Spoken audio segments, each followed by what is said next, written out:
Donc la priorité c'est quoi? C'est déjà de se démerder pour que les sols ne foutent pas le camp. Premier facteur pour qu'ils ne foutent pas le camp, il faut qu'il y ait de la matière organique dedans qui stabilise. S'il n'y en a plus, il faut la remettre. Donc ça veut dire qu'on remonte le taux de matière organique par tous les moyens possibles et imaginables.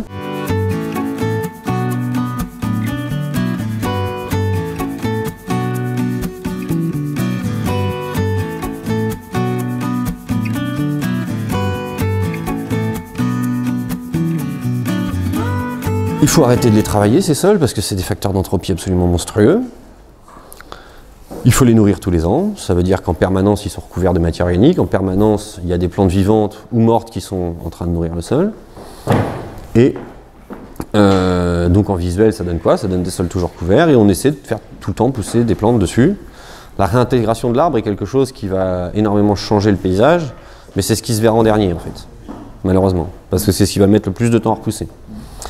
Donc autant les couverts végétaux vont se voir tout de suite, l'arrêt du travail du sol va se voir tout de suite parce que ça va changer la couleur du paysage, au lieu d'avoir des sols marrons ils vont devenir jaunes, ils vont devenir verts. Mais replanter les arbres, ça va être l'enjeu le plus dur. Parce qu'on sait qu'on va d'abord remettre la plante annuelle, on va ensuite remettre la plante pérenne herbacée, et ensuite il va falloir remettre l'arbre. Mais plus on va avoir des démarches qui s'inscrivent dans un temps long, plus elles vont coûter cher et plus ça va être compliqué de les mettre en œuvre. Et donc plus il va falloir attendre que la société soit mûre pour refaire ce travail. Aujourd'hui, le levier qui fonctionne, c'est la formation agricole. Aujourd'hui, on retransversalise les échanges, c'est-à-dire qu'on prend les meilleurs agriculteurs, qui ont les systèmes les plus aboutis, parce que leurs indicateurs disent qu'ils ont les meilleurs systèmes.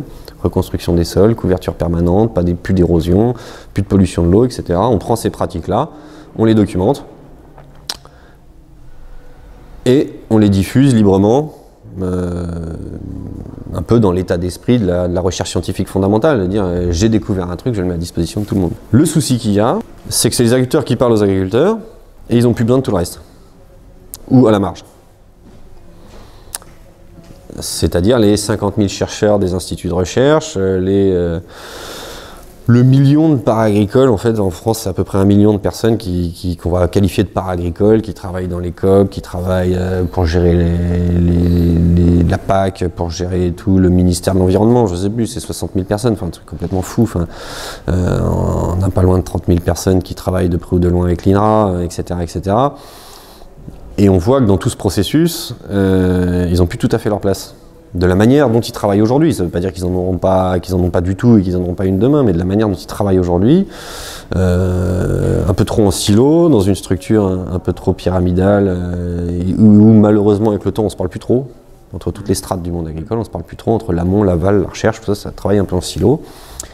Et aujourd'hui, si on commence à faire travailler les meilleurs producteurs entre eux, à diffuser l'information, la grande question c'est qu'est-ce qu'on va faire de tout le reste des parts agricoles.